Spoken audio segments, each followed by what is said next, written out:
This podcast is brought to you by Most Valuable Podcasts, leading the league in podcasting entertainment. What's up, real MVPs? That is how you do an intro. See, past Ricky that you guys didn't get to see did not hit it with that oomph. I'm Ricky Widmer. Welcome into the draft room. I am joined, like I always am, the man, Dave Oster. Dave, how you doing?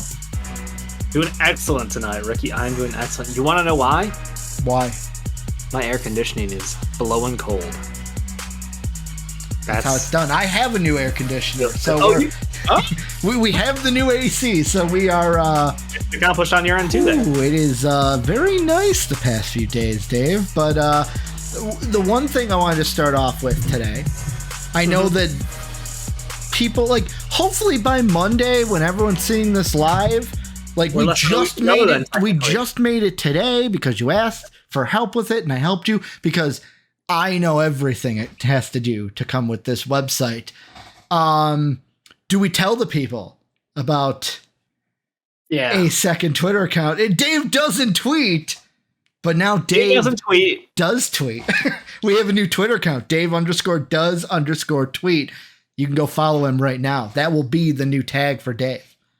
Yeah, after waiting a decade, roughly, going the Twitter game, now the Twitter's on the downcline, and literally on its way towards the end, I decide to hop in real late in the game. And I don't know what you're talking about, man. I'm on Twitter all the time. It is flipping great there. Sure. So, what can you expect from this account? I don't know yet. That's TBD. But Dave will tweet, which is the whole point. But if you want to check out the old account, it's still up there. It will always be there. Dave_don't_tweet. It's that legend's never going away. You still got the underscores, Dave. In the closet, it's just good memory. The underscores. But now you got Dave don't tweet. Dave does tweet. In case you want to see what Dave is thinking. Also, if you want to support us, go check out our Patreon link down below in the description. Thank you to all our patrons and the Discord. That's also down below in the description as well. Greatest community in the universe. Dave, happy 1 week. We're officially 1 week away from the NBA draft. 9:08 on 6/15/2023. We're officially under 1 week before. We'll probably be mid first round at this point. We'll be mid first round. Yeah, you're right, because it'll start. Does it start at 7 or 7:30? 7. Right? It depends if they're going to force them to do the spiel beforehand and then soak the full time period for every pick for the first 5 like they usually do. Because it's you don't have to wait more than 1 second to go, the pick is in. Yeah. Spurs are taking Victor. Yeah. The pick is in. But they have that TV time, Dave. They have ads. I understand for number one is how will we get the clip of Nikola Jokic getting drafted during a Taco Bell commercial? Yes. I agree. That has gotten so much run in the last week. I just want to go home, man. As he deserves. But the point is, number one, we know that could be a split second. But 2, 3, 4, all those, you might need some time on the clock to make some phone calls. That's what we're talking today. But remember, Dave, the Spurs don't know who they're taking at number 1, air quote, air quote, air quote. Don't find me Adam Silver. Said his name wrong. But oh, you're silly. I brought up the draft being a week away, Dave, because also we will be live for the draft. So check it out right here on the MVP YouTube. We're also going to have a lot of content for draft week. So hit that subscribe button if you're not subscribed already. But Dave, you teased what we're talking about today a little bit, because pick 2, pick 3, pick 4, pick 5, pick 6, all could be traded, but there is one trade that rules them all, Dave Oster. Only one. One trade to bind all of the top 5 together, and that is the news that Sham dropped this week. I believe this was dropped on Monday. Monday, as I believe this was dropped, that apparently the New Orleans Pelicans, Dave, are aggressively trying to get a deal done with the Blazers they're a Western Conference contender seriously pursuing a top 2 pick in this month's draft with their eyes on Scoot. Many people have said the Pelicans are targeting 3 to get Scoot, but I will ask you, first off, do the Pelicans get a deal done, and will it be with the Hornets or will it be with the Blazers for number 2 or number 3? This is going to be a very interesting one because I truly believe Scoot will go number 2 overall in this draft class. I have no reason in my mind that Brandon Miller should be taken above him. And I understand I'm not everybody. It's not necessarily against consensus. I think at this point, it's coin flip for a lot of people. So if you had a big board per se, Brandon Miller would be ahead of Scoot? Hypothetically, on this big board that may or may not be released in the next week, you would have to go see it. That's what we call it, tease in the biz. Just shameless plugging hour. Thank you for joining us. Yeah, I would say that Scoot would be above Brandon Miller in that hypothetical big board that you could definitely watch later this week. Okay, so Scoot would be above. Okay. Yes. Yeah. So I think that the Pelicans really targeting Scoot, they would likely have to go up to 2. But in a hypothetical scenario where Scoot does somehow fall to 3, the Blazers are the team who have been the most talked about trade candidate for every guy in the NBA. And that makes a lot of sense because the Pelicans have a guy who has a massive upside to him, but he is also massive, which is a problem.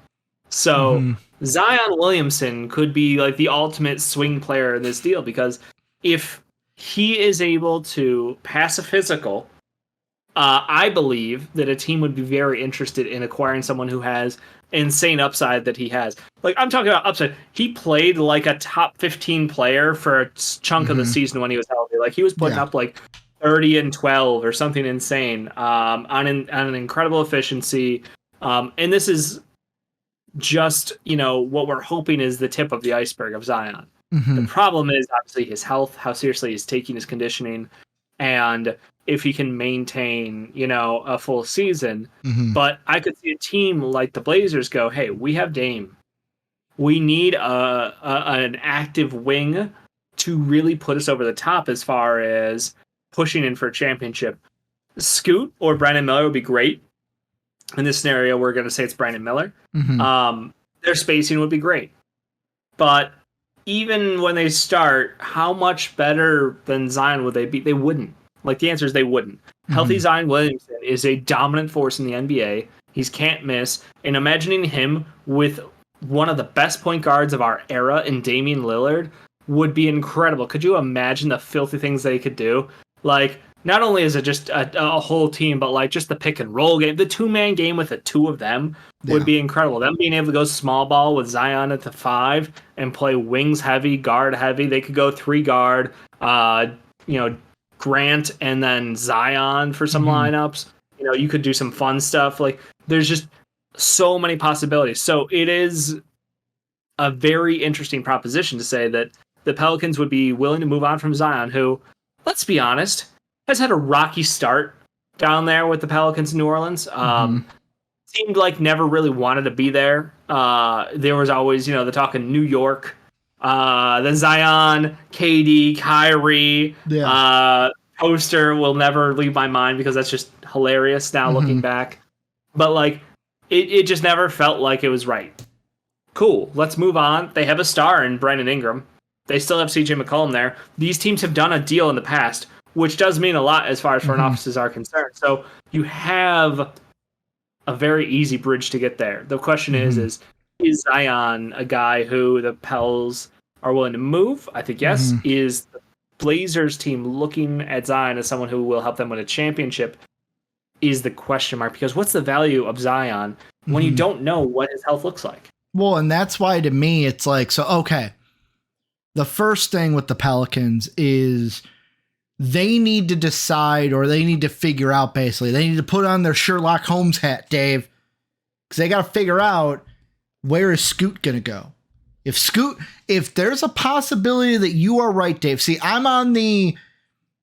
am of the belief that I am buying, whether it's smoke, whether it's truth, I am buying the rumors that the Hornets have Brandon Miller ahead of Scoot and that they would take Brandon Miller. Not saying that's what I would do, but I believe that. And the reason why I believe that is I look at the Hornets roster, and yet again, we have had this debate throughout. You're a BPA guy. You've always been take the best player unless like there's a unique situation. Yeah. Best player also contains fit and scheme and coach. But there it's are not some, just, there are talent. Some situations where it's like you can't pass this guy.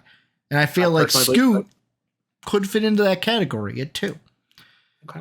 The thing with the Hornets though is how much do they value isn't the right word, but like for free agency, they have PJ Washington, who's an RFA.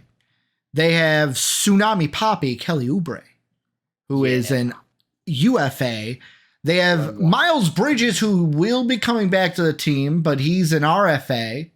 Yeah, they will work out a deal with him. It's already been a handshake. So, like, just the first two, the former more than the latter, I feel like the Hornets have a decision to make of very easy one. Do they go with Brandon Miller, who I think that's who they would draft, or do they try to work out a deal with the Pelicans? Because I don't think that is completely out of left field. And the reason I say that, Dave, is because if I'm the Hornets, if Zion Williamson, if I think he, yet again, all the questions aside, if I think he's going to play, could you imagine Zion Williamson with LaMelo Ball in Charlotte? He went to college not even a couple miles away from there. That seems like the trade that needs to happen. I didn't even. Yeah, that's the trade that needs to happen. That would be incredible. LaMelo Ball and Zion alone. Yeah, for all parties, that would be incredible. Mm-hmm. Obviously, they would have to give up a whole heap of compensation to the Pelicans for that to happen. Mm-hmm.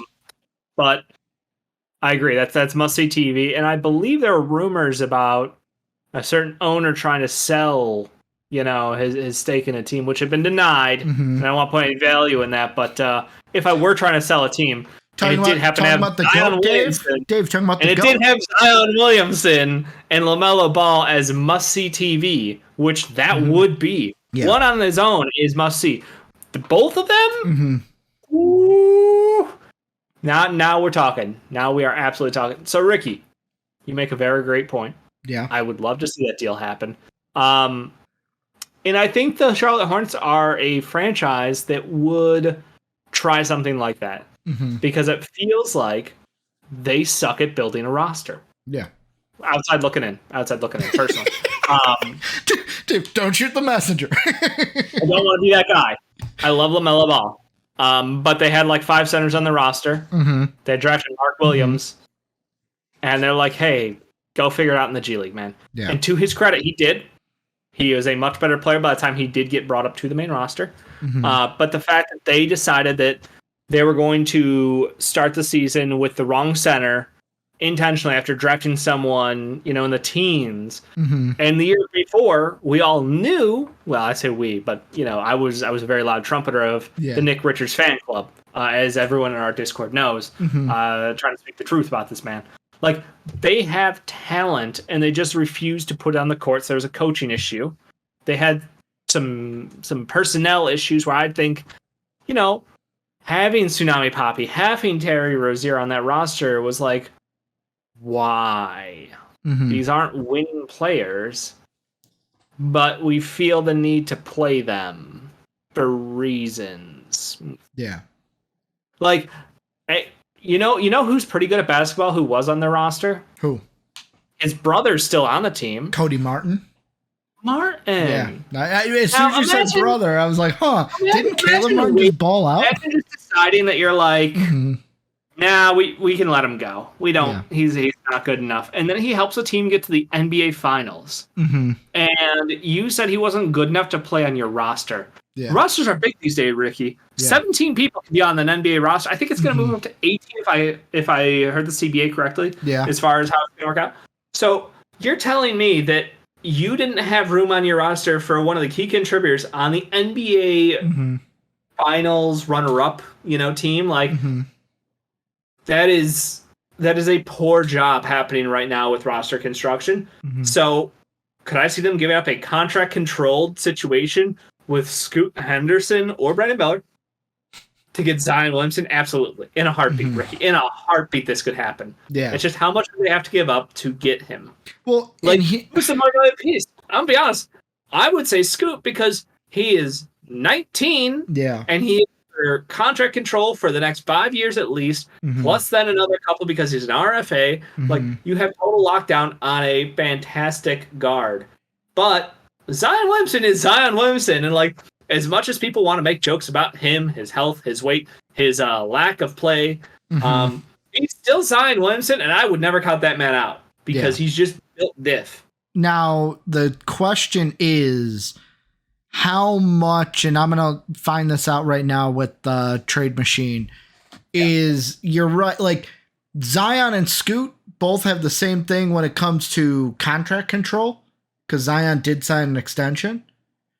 So, but you're paying him money, which is exactly that's the thing, and that's what I wanted to figure out of how much will then I have to basically give up in order to then keep you, like, or get you in a trade. Because, like, the thing I was going to throw out, and you kind of mentioned to it of, and this is where the Blazers and Hornets are different in a trade partner with the Pelicans, is I feel like the Blazers have, we're trading Ant, we'll give you 3, we'll probably give you 23, but nobody else. Nasir Little is ours, Shaden Sharp is ours. We might move Nasir Little, but it's like Shaden Sharp, nope, he's ours. And I feel like because the Blazers are first off pigeonholed, because after those names I mentioned, like, nobody wants Nurkic. Nurkic would be a great contract filler, but nobody wants him. Plus, if you trade him, you have no center, so that's a problem. Then the Hornets, who literally have a roster of, like, you got Cody, like, I'm just going to list off names, and these could be names that aren't, like, superstars, but they could do the Caleb Miller thing, Dave, of, hey, if I'm on the Pelicans, wrong name, I messed up his name. What's not Martin? Yeah, Martin. I said Miller, didn't I? I thought I scrubbed his first name. I literally looked at Cody Martin, Dave. Yep. And I said Caleb Miller. Why did I say Caleb Miller? Maybe I got Leonard Miller on the mind. Brandon Miller on the mind. Probably, yeah. They could be like Caleb Martin, where so, like, I look at his brother Cody.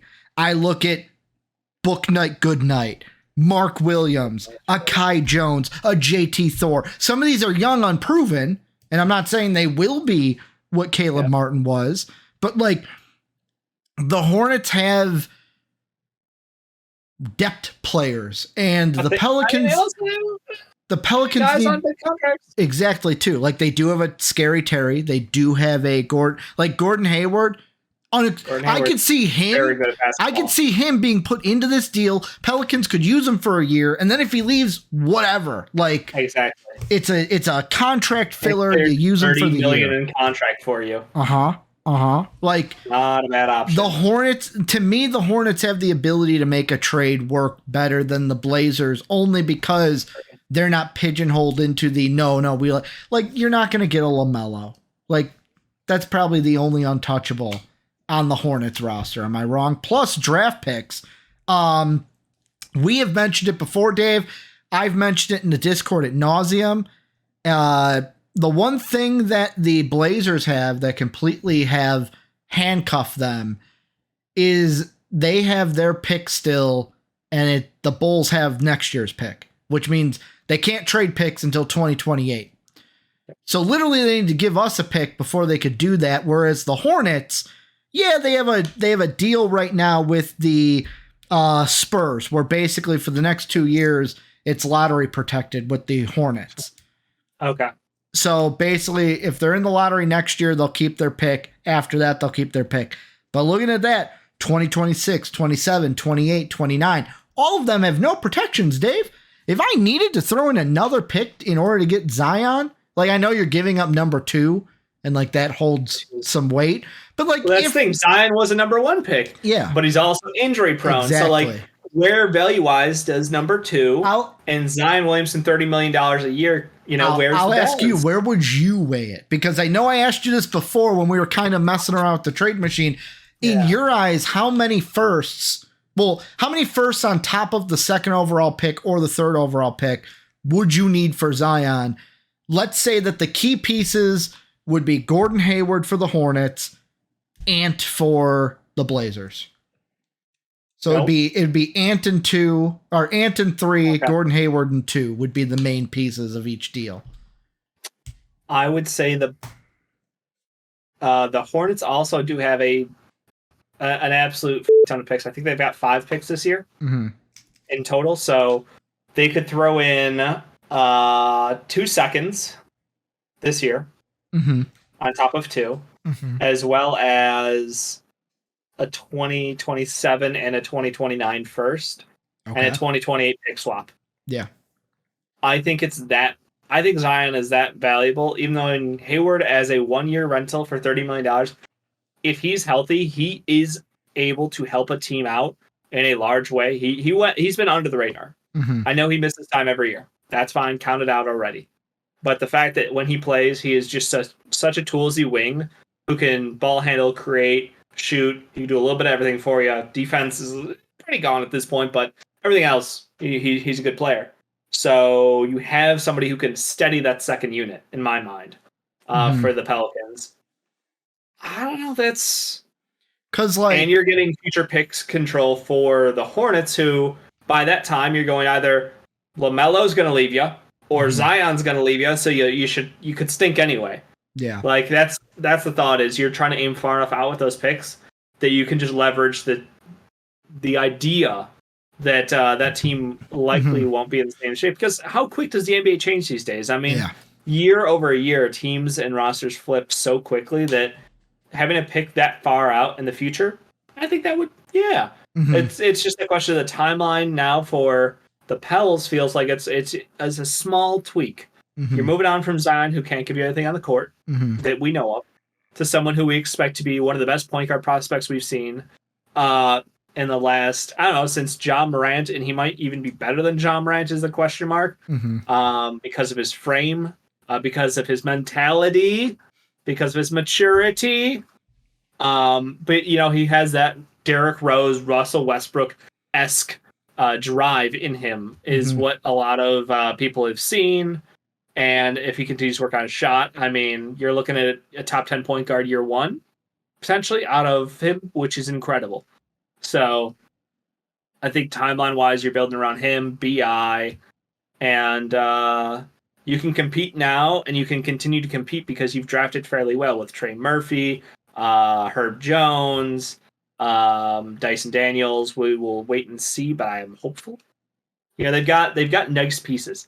The Pelicans are a well-drafted team. They just need a point guard to put them over the top. That was the one hole in the lineup we saw last year. So getting Scoot, just perfect. And I think was it 3 firsts, 2 seconds, and a pick swap is where I landed at that. 3 firsts, 2 seconds, a pick swap. Gordon Hayward for Zion. So is that fair? You tell me. Like I'm trying to. So here's a deal that I've just worked out very quickly. Okay. Hornets and Pelicans. Basically, Zion and Gordon Hayward work contractually, 1 for 1. Yep. Then you would be saying that the Hornets are giving the 2nd overall pick to the Pelicans. The Pelicans would give the Hornets 14. Yep. So if you're the Hornets, you're still keeping a pick. So they're swapping picks this year. So the Hornets go to 14. Then I have the Hornets sending they have technically 3 first-round picks next year. They have theirs, the Lakers, and the Bucks. I have them sending a pick from the Lakers to the Hornets, and then the Hornets sending top 10 protected first-round picks in 27 and 29 to the Pelicans. My fanspo doesn't have that, so I'm going to trust you on that. Yeah. I'll look it up. I only see a 2nd rounder from Boston. Let me see. Well, the Pelicans have it. Oh, you're saying the Pelicans? Yeah, the Pelicans have 3 picks. I'm on the other. I'm on the other side. The Pelicans have Bucks, Lakers, and their own. So, like, the how I'm thinking of this is how the deal would work is Gordon Hayward for Zion straight up, pick swap this year. The Hornets would still be building because I don't think they're a playoff team. or play-in team with Zion immediately. So, okay, we're giving you we have 3 first-round picks. We don't need 3 first-round picks if I'm the Pelicans. I'll give you the Laker or Laker Buck, whichever one you want. I picked the Laker. That's probably going to be the more favorable. Hey, could end up being the Buck one because who knows if the Lakers will be a playoff team next year. So it might be the Milwaukee Buck pick, but basically one of those that is not mine. Or I give you mine because I think I'm going to be good. Then it's like a situation of like for the Hornets, well, Zion's a really good player when healthy. We need to give you something to compensate that. I will give you picks in 27 and 29, but top 10 protected just in case the timeline doesn't work and I'm needing top 10 picks. I still have them. I would respect that. That kind of feels like it balances out with with the additional first coming back. So yeah. And then it would be a thing of like top 10 protected, then it's like top 5, like top 10, top 5, 2 set, like something like that. Like where it would like delay out, but I don't know how you would do that with like double pick 27, 29. So I don't know. They do it all the time, but like, that's what I would think. Cause like you said, Zion is such a hard pill to gauge because it's when healthy, this is what he's worth, but if he's not going to play, he's not worth that. Yeah. And I think part of the thing that screws us up is the new CBA. Teams have to look at how much money they have wrapped up on the books because of how punishing the cap now is. If you're over the cap, if you're over the cap once, if you're over the cap twice, you've now lost, your MLEs, you've lost the ability to trade futures so far out. So like you really have to start focusing in and even hyper focusing on the amount of money that you're willing to invest in a guy that you can't trust to be on the court and help you in games. But at the same time, Zion, so like you want to believe because when he's out there, he's special. Like we all know he's special. But like I hope we're not watching, somebody who's just unable to maintain himself to be on the court for 60 games a year. I'm not even asking 82. I'll take 60. As long as those 60 games start from, like January. You could take the first 2 months of the year. Don't give a take the first 2 months off. That's the first of the night. Second. Oh, okay. Well,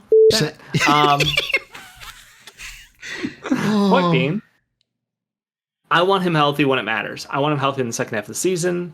I want him healthy when the playoffs come around because I think that's the ultimate goal is you've got to build that roster on a championship. And if you're investing $30 million to start with in Zion Williamson out the gates, you're already stuck with that massive bill.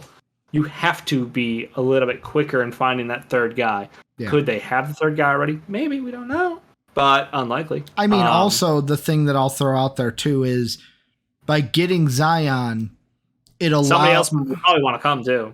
Well, someone else would probably want to come. Also, it gives the flexibility of, so like, if you go to lose a Kelly Oubre, nobody cares about Kelly Oubre, or a PJ like if you could find value in maybe a PJ Washington, where it's like, well, you know what, we're gonna match you because we're actually gonna try to trade. Like, hey, you wanted him, let's match him, and then it's like, oh, by the way, you wanted him. What would you give us for him? I don't think you can do that outright anymore because the Suns had that situation with Ayton and the Pacers. And the Pacers could not acquire Ayton, I think, within a time period where the time I hold on to him for that time period. But what I'm saying is you could then say like, hey, when we're able work to out talk, a sign we'll and talk. trade rather than you work out a sign and trade rather than actually sign him is the goal. I agree. I think that you could build a dynamic offense with LaMelo and Zion. You got to fill in the middle. Do you think that's possible with that's a lot of money, Theo Maledon? Because he's also an RFA. Or do they just try to keep him? He should be pretty cheap. He played well enough. I like him. Yeah. I think he started to get a little better. A little better. But yeah, I think that so far the biggest upside player that we haven't seen a ton of. Like Mark Williams is great. We all know it. So happy he got the juice at the end of the season. So they've got their center position between Mark and Nick locked up. Now the question is like Bryce McGowan's is intriguing. He's just intriguing. Like Book Knight looks like no offense, Book Knight, you had a real rough go to start your NBA career. But it seems like a theme here in Charlotte, so don't take it personally. But I think that core of you have your centers locked in, you've got like a bit of a tweener in Bryce McGowan's, and then you have Zion and LaMelo. So like that's a good start. PJ Washington, if you want to sign him, great, no arguments. If you want to sign and trade him for some more cap controlled players, I would be okay with that too. Now, last question I'm going to ask you before we move on to some promises. Cody Martin. Give man his credit. Yeah, Cody Martin's good. Before we move on to some promises that maybe have gone out, Dave, I will answer this too, but I'm going to ask you, what's the percentage you would give that at the end of draft night in a week, Scoot Henderson is a New Orleans Pelican? That the Pelicans have done what they wanted to do. They have acquired Scoot Henderson in the draft. 20%. I think 20% seems... I was going to say 25. A little bit higher. I want it to go as standard as possible. I think it could go Victor, Scoot, Brandon Miller, no trades 1 through 3, and it could turn into a bidding war for 4 for Amen. And I sure it's not amend. Shut up.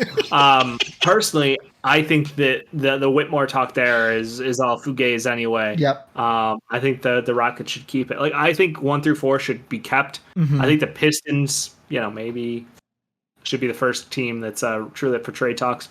But if you get an amazing deal, like hey, if they're willing to give you Zion and multiple picks for 2, if they are just desperate for him, or if it turns into the same thing with 3, I would listen.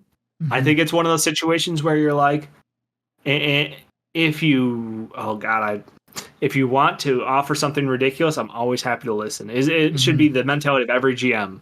So like, yes, I believe Scoot is going to be, a fantastic talent, multiple time NBA all-star, all NBA caliber player. So like, that's great, but if you're going to give me an incredible value for it, I might have to take that value, is all I'm saying.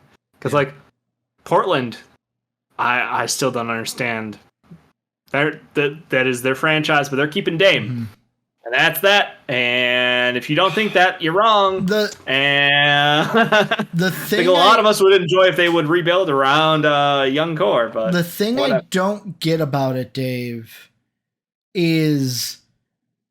So they traded CJ away, and it seemed like, okay, they traded CJ, Dame's, your time's coming to an end.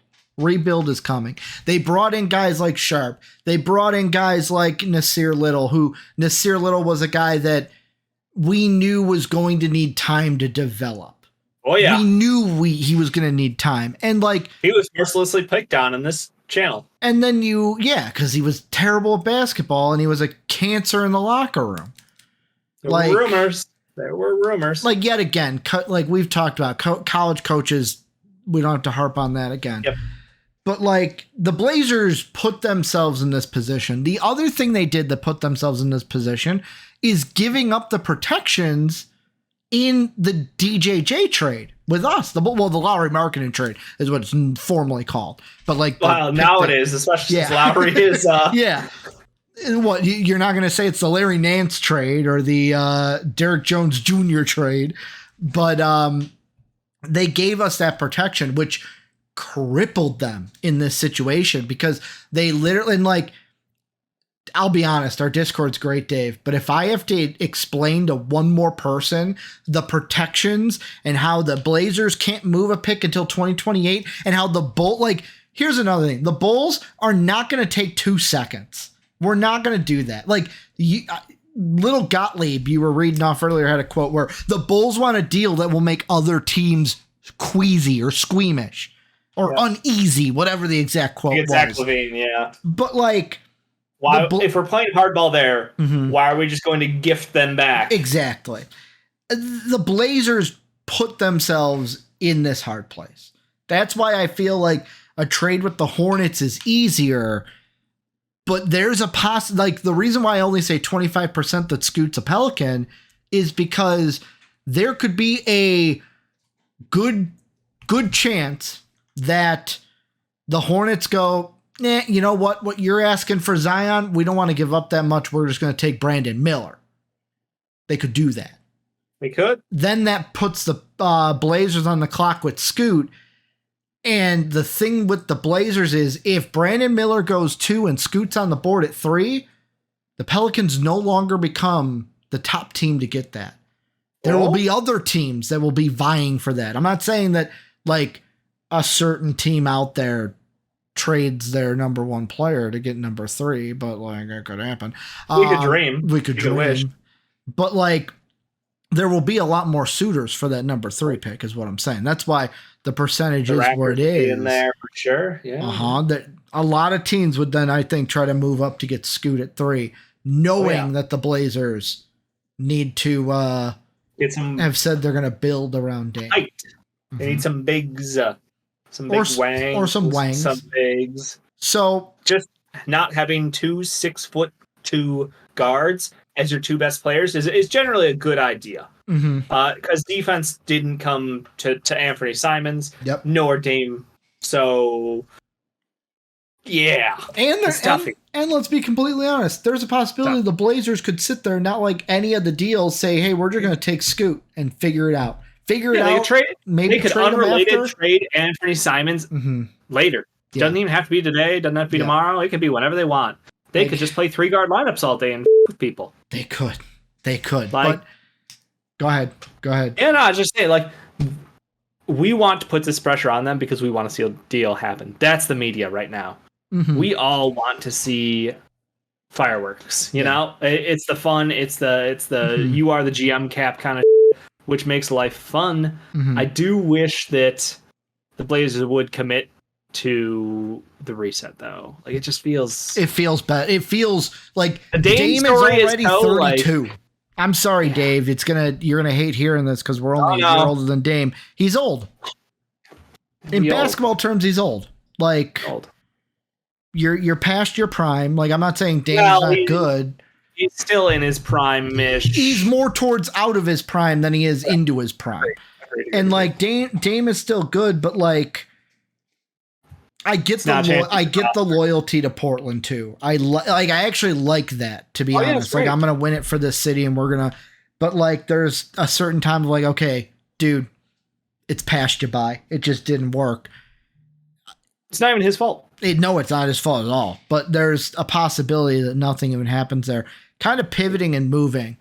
Before we talk about other teams that could be making trades on draft night, there's some promises that we have to talk about. The first one I want to throw out is an old promise. We've had the idea of this for like a month now, but we've never actually officially talked about it.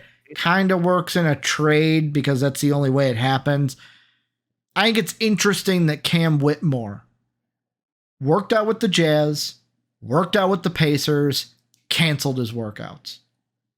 And many boards have him at 5, Dave.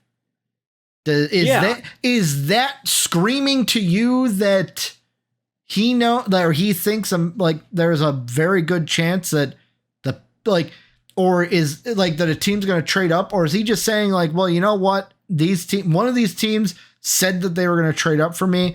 If they don't and I end up a Piston, that's where I end up, whatever. I feel like his stock has risen a lot in the last month. We knew he was physically gifted just watching him play. Elite athleticism, great shot taker, terrible basketball awareness is putting it. I think that's how I would summarize him. He could be great for you, but he needs to be in a system where he's not expected to pass the ball. He needs to finish plays. That's his job out there. And you hope he grows and learns, a bit more of how to be a piece in a very efficient offense. And, obviously like college kid, so like he was lazy on defense from time to time. That's going to happen. He doesn't have a crazy good wingspan, which is unfortunate because, he's literally like yoked up like crazy. Yeah. But I think that it's just he's been given so much push in the last month where teams are talking about how he should go 4th even because he's a better fit in a hypothetical world where James Harden's going to sign with the Rockets. But this is where the whole NBA draft happens before free agency kind of screws things up a little because you don't know. There's rumors that James Harden wants to go back home, but there's rumors that the Sixers might want to pay to keep him there. There's rumors that he could go play with KD again in Phoenix now that Chris Paul's deal is apparently getting knocked out. There's rumors that he could go play somewhere. Like, I feel like he just wants a bidding war, and I don't know if the Rockets are going to play that game. They could, but it's not like their owner's known for, paying up, so it's going to be interesting. Well, I think that Whitmore going 4 would be insane to me. I don't think Whitmore going 5 to the Pacers might be the best situation for Cam Whitmore because they have 2 great passers, if not 2.5. 2.5 great passers between Cade, Killian, and Ivy. I think that they do all the heavy lifting, and he can just finish plays and grow his game. He's still super young, super athletic, gives them that wing presence they need. It's like, I think if he lands there, he's happy. If those teams, though, want to move up and get him, I think he would be happy too. And I feel like one of them, if not both of them, had to give him a promise because he worked out with the Jazz and then the Pistons, both those teams, and then said, I'm canceling my workouts. Not working out with anyone else but those 2. Was it Pacers or Pistons? Pacers. Jazz, Pacers, and then canceled. Pistons are just at 5. The thing with the Pistons is the 2 packages they would receive are vastly different. And they're vastly different in the sense that from the Jazz, you're getting number 9 and number 16 probably in that package. Not a bad haul. Whereas the Pacers, you're getting 7, and take this with a grain of salt because I'll be completely honest, NBA Analysis Network, I've never been able to judge if they're credible or not.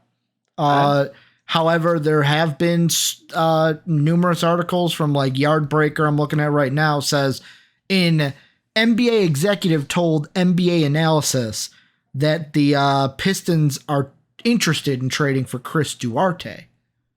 So that's the question. The quote is, the Pistons are eyeing quite a few players on the trade market, the exec said. One name that to keep an eye on is Indiana's Chris Duarte. Detroit has an interest in acquiring a young wing. They've wanted to acquire a young wing for a while, Dave. I feel like every time there's a trade rumor, it's the Pacers want a young wing. The only thing is, would the Pacers want to trade, make a deal happen of basically the foundation is Duarte and 7 for 5. Alec Burks or something would have to be involved to make the contract work. I think I saw a trade where Alec Burke would be going to Indiana. But like, if you're the Pistons, do you want Chris Duarte and the 7th? Do you just want 2 draft picks in 9 and 16? Like, or do they just say, screw it, we'll just take Cam Whitmore at 5?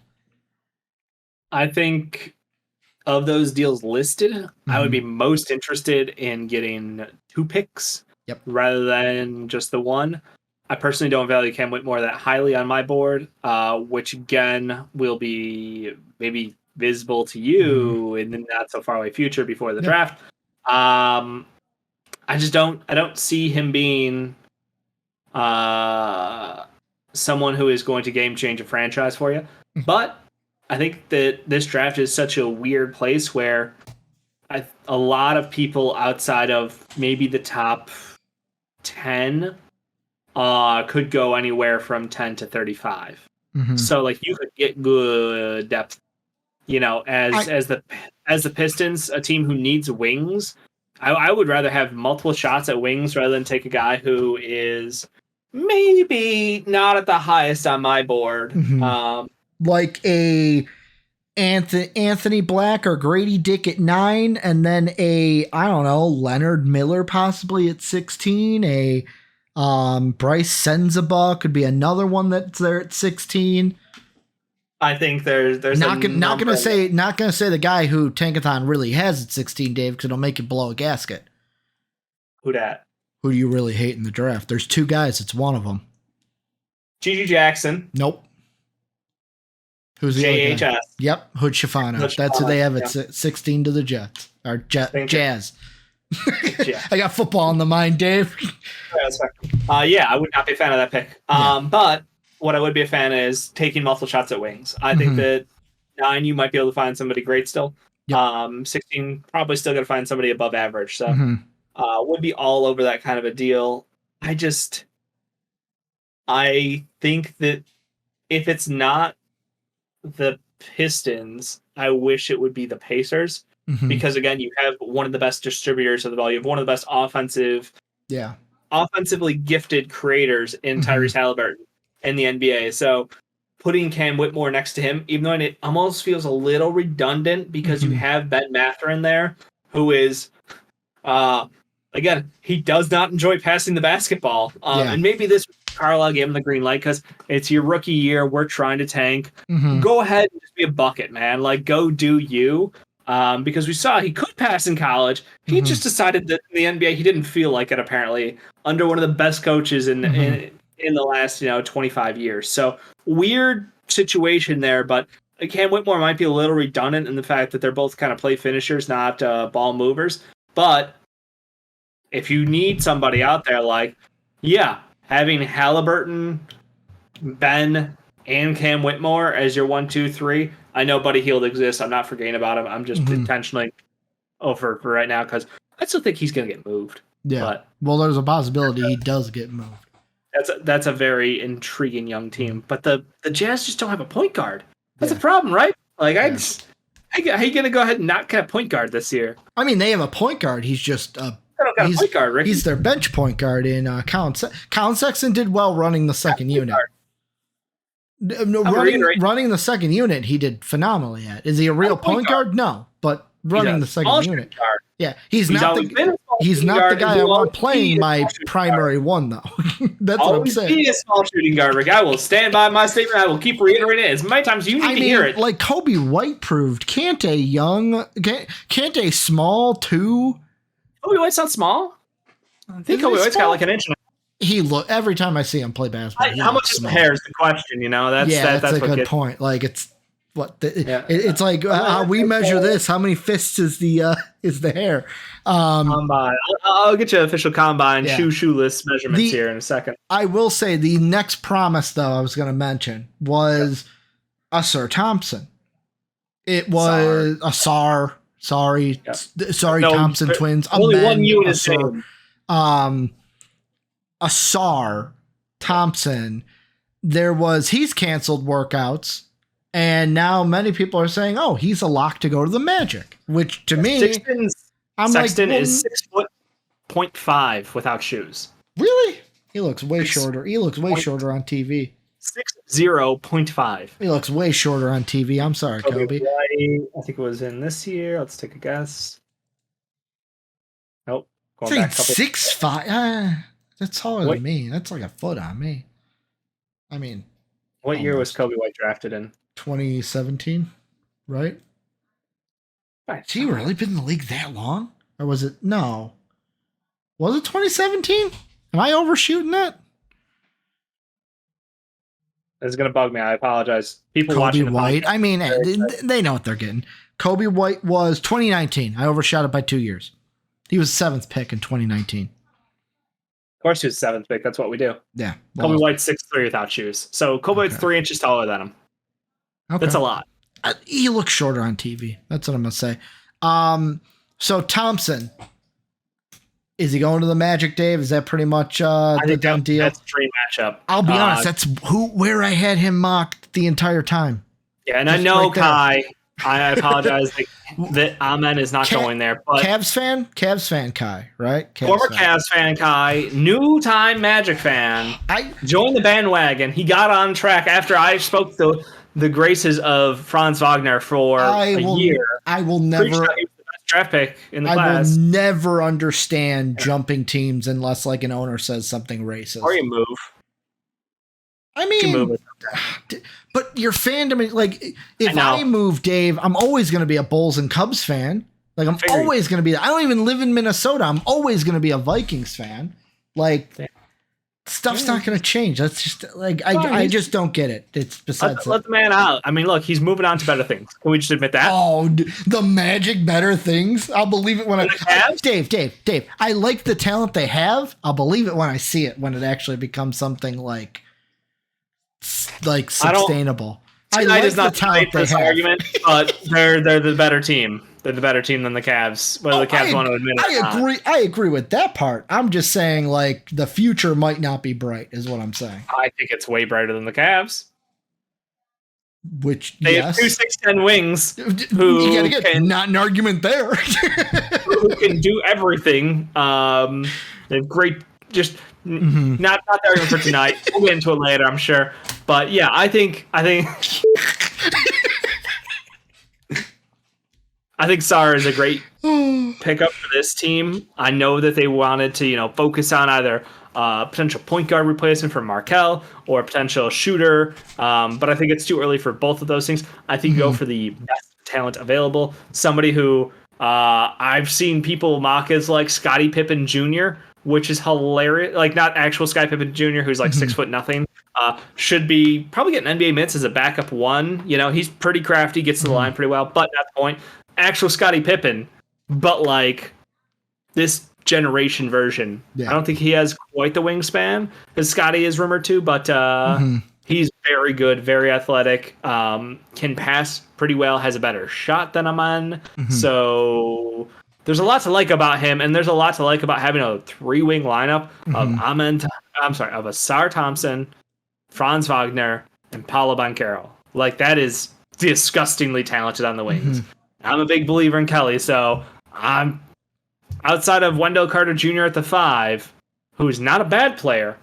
Like they've got a just so much young talent, Ricky. Yeah, so much young talent. I love the Magic, and they have another pick at 11. So, which is going to be Cason Wallace, right? If he's there, I feel like Cason would be the logical choice. I feel like he's going to be. Yeah, Cason Wallace would be a great pickup for them. So at 11. Here's my thing about the Magic that I'll just say really quickly. Part of what I was saying to you was a troll trying to get you to bait, but let's be honest. What I'm saying is the young talent is fun to watch. There's no guarantee that it's going to pan out into something is all I'm saying. Like, true, but we've already seen their 2 players both play at top 60 talent in the NBA already. It might be more fun. It might be better than the Cavs. I'm not buying. Like, if you're asking me to buy 2 guys who are above 6'2", that's pretty cool. Yeah. I heard that. That's my draft strategy too, not the Cavs draft strategy. They like 6'2" players. That's how they're going to win. If you want me to sign up, very short or very tall. Very short, very tall. Nothing in between. I feel like Dave pause. I go to talk to him because if you want me to sign up for Magic Championship future, I'm not there. I'm not there. You will be. You will be this year. They will not be the Nuggets of the future. They're not going to be the Nuggets of the East. Dude, could you imagine they're the Nuggets of the East and they end up being like the Hawks who were the Spurs of the East? How did that pan out? They went to multiple NBA Eastern Conference 2, I think. Semis? They went to one or 2 conference finals. Yet again, they ran into LeBron. Yeah, say LeBron James. And the Magic will run into Jason Tatum. Or Jimmy Butler, because Jimmy Butler is going to be playing into his 50s trying to win that first ring. Yeah, I don't know about that. So remind me if I'm wrong. The last guy on the promise list, Anthony Black canceled workouts, right? Or was that just everyone thinks he's going to the Wizards? I believe Anthony Black has canceled workouts. Okay. Because I remember you and I talked about the signs that he probably will be the pick at 8 for the Wizards. Which surprises me in the sense of now not everyone's in the draft room. Like you and I are not in the Wizards draft room. And in the front office. You have to account for that too. But it surprised me because a lot of people, Anthony Black has been talked about in Wizard draft talk, but I feel like a lot of the people have centered on either or of Walker or Hendricks being the pick for them. Now, the big thing with the Wizards that they have to pan out or figure out is if they go Anthony Black or Jarace Walker for the Walker. You're saying Jarace Walker? Yeah, Walker or Hendricks. The thing with Black is, though, if he's canceling workouts, let's say he's the pick at 8. I'm looking. I can't find maybe it's in a tweet somewhere. Okay. I don't have Twitter up, but point being, the thing you and I talked about is the Wizards being that pick for him. did seem like the Wizards are very interested in Anthony Black. Very, very, very, very interested in Anthony The Black. thing I'm going to throw out, though, is if the Wizards are going with Black at 8, does that mean Kyle Kuzma's gone? Yes. Because one of the big question marks is Kristaps and Kuzma. Are they coming back? How is that going to affect the draft strategy? Woj spoke today. I just watched his clip during the 5 hours we were prepping for the show very diligently. Definitely worked.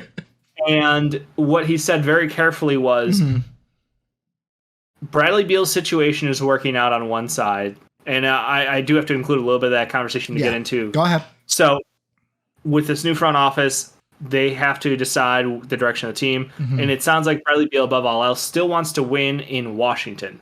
That's his number one goal still. So if they can tell him that the plan is to win in Washington in the next couple of years, and this is not going to be a rebuild or a retool, then he could stay. And in that situation, you would look at trying to get a deal done where you're going to have KP re-sign with the team, or I should say take his option.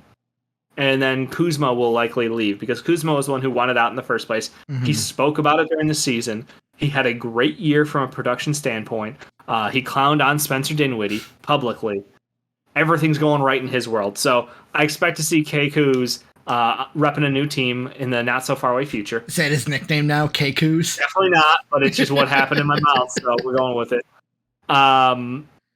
And there's a chance that if you do have that gap, I like their younger wings. I love Denny Avdija.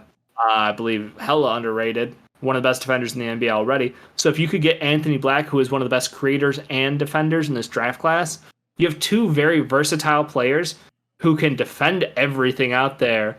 And Anthony Black can create for everybody by putting that pressure on the rim. KP is able to space. I think that is potentially what they're going to try to do, which, they took a shot on Johnny Davis last year. Yeah. And that has not panned out well. So I feel like Anthony Black is more in line with what they should do here. Would I love like a Kobe Buffkin to go here? Absolutely. Cason Wallace? Totally. But it feels like they want to go for size and they want to go for some versatility. So somebody who can kind of slide up and down, that lineup, play a switchable defense, feels kind of what they're aiming at from my read. Yeah. Doesn't have to be the read, but that's my guess on where this is looking right now. Is Kuzma's out of town. There's a coin flip chance that KP stays. And this is all if they wanted to retain Beal long term. If the choice is to leave Beal, flip him for assets, Kuzma's walking. You're trying to see if you can, sign and trade either Kuzma or KP. You're just emptying the cupboards at that point. So I think Anthony Black still might be the pick. It just feels like he is the right kind of guy because then you can take the time to let him develop his shot. You're not in a rush. But right now he can come into the league and play pretty great defense and facilitate by just attacking the rim with his right as much as possible. So last thing we're going to throw out here for today, because we've kind of been long in the tooth, which is fine. What I do. But the last thing I wanted to throw out is we were going to kind of discuss teams that we haven't talked about that could be trading picks. And there's a lot of them, and I don't want to get into all of them. So basically what I'm going to do, Dave, is I'm going to let you have first pick. I want you to give me who is the most out of... So not talking the Pelicans... Topic, right? Teams looking to move? Yes. Teams looking to move? Move up or down. I'm saying... Well, it's got to be both. Yeah. So here's how I'm going to phrase it is not the Pelicans, not the Blazers, not the Hornets, not the Pistons, not the Rockets. Those have kind of been the big ones that we've talked about.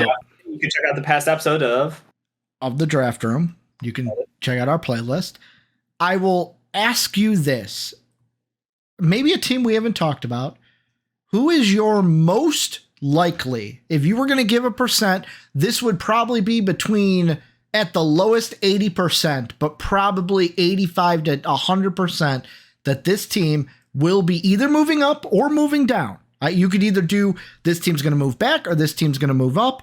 who do you think is the most likely to make a deal on draft night? It feels like it has to be the Grizzlies. Mm-hmm. The Grizzlies have to make a move. They are in dire need of a new solution at the wing. Mm-hmm. Obviously, the way the year ended was very disappointing. Mm-hmm. John Morant, future is unknown. Mm-hmm. And Dylan Brooks is persona non grata. Okay. He is not coming back under any circumstances to the Grizzlies, as we were told, as reported by Shams, right? Yep. So I will say that they did take a shot at Zion 2 years ago. Yeah, but that was 2 years ago. Yeah, I think so. He was playing up with the first unit for a good portion of his rookie year because of necessity. Second year, injury, much smaller role in the team. It just felt like things never got going for him. So I'm a little concerned that even though they moved up in that draft to get him, a lot of people, myself included, believe that they had moved up initially to get Josh Giddey. Josh Giddey was sniped in front of them by the Thunder, unfortunately for them. I think that they would try it again. I think that they try to go up and get themselves a wing to put in between Desmond Bane and Jaren Jackson Jr. That's my best thought, is they're trying to go up there and swing. And the problem is with this class, I mean, Anthony Black, we just talked about him, would be a very interesting fit on that team because they have spacing with Bane. They would have to move up to 7 then. They could move up to 7. They could move to 8, 9, 10. All that stuff. I'm not saying it's a lock. I'm saying like, if he's a lock to go to the Wizards, he may not be. Because here's an interesting thing that could happen that could help them with that. If Anthony Black's the guy, what if Cam Whitmore falls? Yeah, well too. What if? So I'm gonna throw out a situation. What if Pacers make a deal with the Pistons? Pistons move down to 7. Do the Pistons just take Walker or Hendricks? Do the Grizzlies then call up the Pistons, say, hey, we'll give you something for 7? The Pistons can then get more assets instead of just taking someone at 7. Like, I feel like this draft could see a lot of teams go, yeah, we can move. Or we're open to talks. A lot of flexibility. Like I said, anything, from 10 to 35 is there's no consensus, I would say. There's almost no consensus in draft orders at that point. You want to usually group players in, the 1 to 3 range, the 4 to 7 range, the top 10 / end of lottery. Like, that's normal traditional classes. I don't see that here. I see 1 is locked. I see 2, 3, 4 is a grouping, and I see 5 through 14 as an open door. I see 15 to 38, and just ballparking 38 right now because I'm just looking at the names. As whatever you want to do, doors open, boys. So I think teams would be willing to collect a couple of picks this year if you want to move back. But yeah, I feel like the Grizzlies would be a team that's super interested in going and getting a high caliber player. Maybe someone like a Grady Dick. Maybe someone, I mentioned Anthony Black first because I think that as a wing defender, that's fine because they were used to Dylan Brooks as a wing defender. Didn't have a great shot. That didn't necessarily help them, but his defense was amazing for them. Grady Dick would be the opposite side. He is a great offensive player and a passable defender. So you could go up and try to get a Grady Dick. Teams were talking about trying to make a Mavs deal happen because the Mavs are looking for a way out of some contracts, and they need some help for Luka and potentially Kyrie should he resign there, which I think he will. So they need some help there. So, hey, Grizzlies have pieces. Grizzlies are known for their depth of draft picks in the last couple of years. They've drafted fairly well. They could flip a couple pieces over to the Mavericks, take on a bad deal without a problem, and go up there and get Grady Dick. That could be really good for them. If Taylor Hendricks fell to 10, love to see that pairing. Taylor Hendricks, Jaren Jackson Jr. at the 4 and the 5 respectively. Oh my God. The floor space, 5 out without a question. Look, I know Steven Adams is rock there. But Dave has always been a grit and grind guy. You've liked the Grizzlies. They've been one of your teams. One of your not fandom. You're a Bulls fan, but like take that for data. Take that for data. Those years were tough. It's tough. I'll be honest. The Grizzlies were not one of the. I'm glad you didn't take one of the teams I was thinking about because there's a lot of teams we could choose from. The Nets are. The Nets could be moving up. They got 21 and 2. You said the Grizzlies, the Raptors. So to me, there was 3. I feel like the Raptors fell off, right? Is that just me, or is that just maybe you don't know? There was like so much. Go ahead. Sorry. 3 teams I'm deciding by, and I'm not going with the sexy choice, Dave. My 2 honorable mentions: the Mavs. Feel like they want to make a deal, but will a deal happen, or will they just be satisfied taking like a Grady Dick or something at 10? Sure. The other one was the Spurs, because I do feel like they will shop Keldon Johnson. It's just, will people want him, and what pick will they get? Right price situation. Yeah, that's Keldon Johnson and a pick. They have the leverage to do that, and I would love to see them go get like a Cason Wallace. I'm not going with the sexy pick, but this is one where I feel 99.999999 repeating, Dave. 9. Going German on ya. That the Thunder make a deal, either up or down. They're either going to make a deal. Someone's going to make a deal with them up to get the war chest or picks from the war chest. Or Dave, they have 14 players under contract. They're going to need to either push assets later, or like, I don't feel like they pick at 12. I feel like they either trade back and move stuff around like they did with the Nuggets, or they trade up, give up draft picks to get somebody higher up in the draft. The only thing is I'm leaning more down than up because I don't know. Pistons, Pacers. Maybe the Pacers. Like how 26, 29. How many teams in, let's say, the top 8 would be okay with like passing up on a top 10 pick to get future assets? That's the thing. I feel like that might be tricky, but I feel like the Thunder will move and not make a pick at 12. I feel like it's really high. You know what's wild? Go ahead. The Thunder were linked to Leonard Miller. I think was the first rumor I'd heard, which I love. Leonard Miller is looking like he is going to be drafted somewhere after 12. Consider, whether it's 5 picks later. Tankathon has him at 18 to the Heat. Sure, that makes sense. Actually, that would be great for them. A lot of people thought, the Nets with their double pick, that would be a good stab in the dark kind of thing, where you feel some insurance for somebody who is a little less NBA ready. They are also linked to Bilal Coulibaly, who is someone who is notably the mystery box of the NBA draft right now. Is he good? I don't know. Kind of looks like a role player playing in France right now. But if you look at his older stuff, you're like, oh, damn, this guy can be a number 1 wing. He's just got how much of Victor rubbed off on him? Did he get a little? Did he get the Victor rub? Some of that talent rubbed off on him. I would say his tape looks good. Yeah. As a NBA prospect, how ready to help you win right now is he not? But he's an upside swing who has some really good fundamentals that you want to see. If you're patient, which the Thunder are very patient. Another guy who they could be looking at, and I think he's kind of fallen back as far as like what teams are willing to invest in. So if you could get, a deal done with, a team either late teens or early 20s, you might still be able to get one of those 2 guys. So I would be pretty interested in kind of looking in that kind of territory. But I haven't heard any other names linked to them. Have you?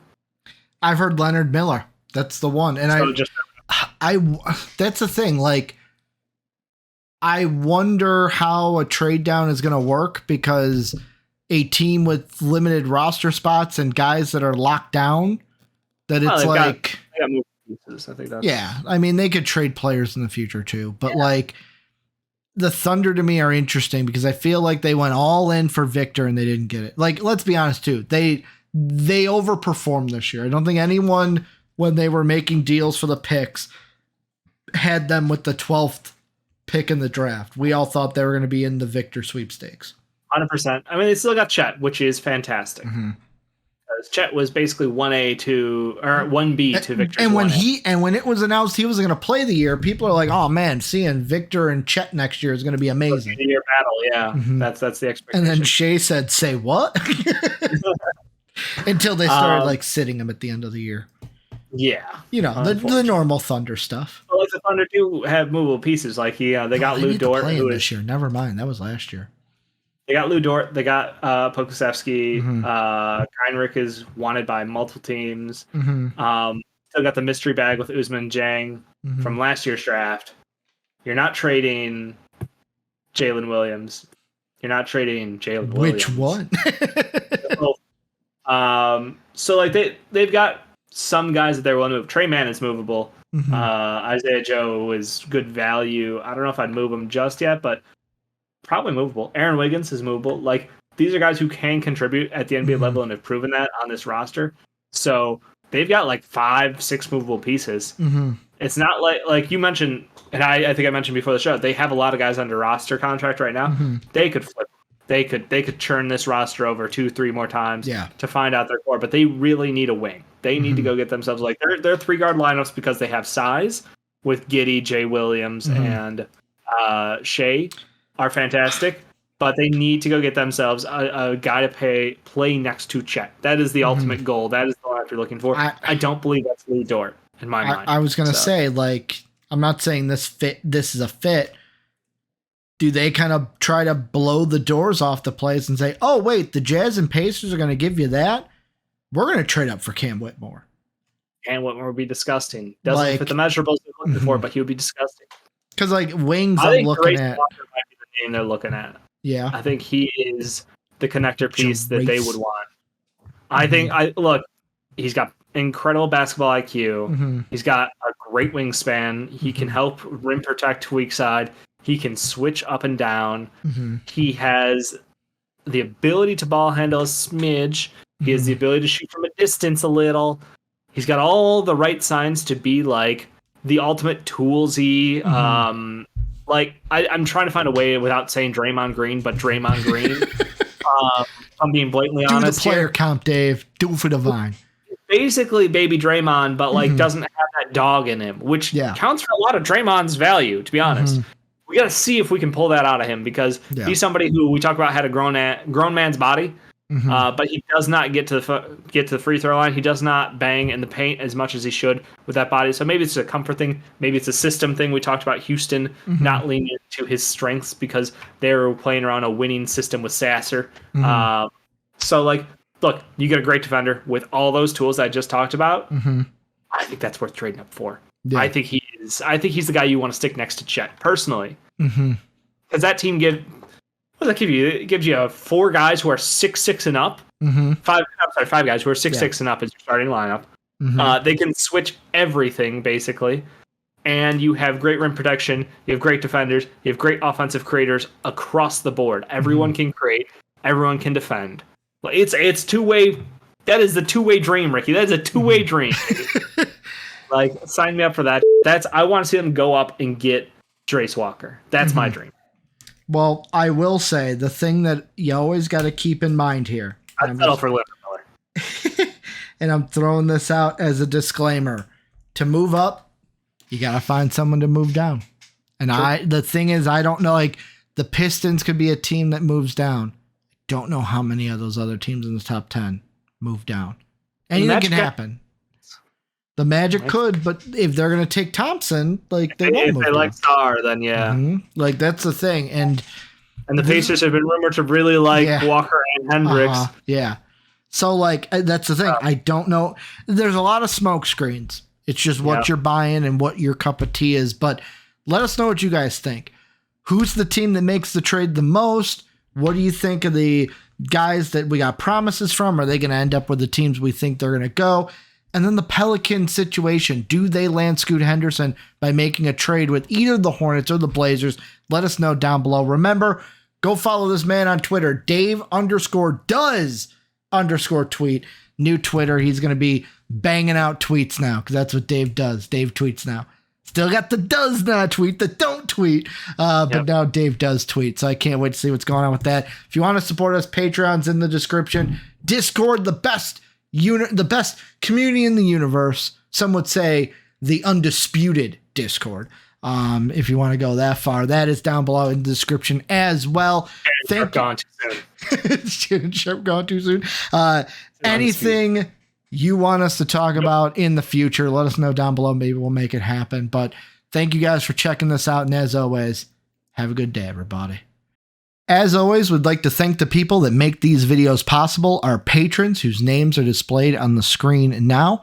If you would like to become a patron, go ahead and click the Patreon icon in the bottom right. And if you'd like to check out another video from MVP Sports, hit the video in the upper left. As always, thanks for watching.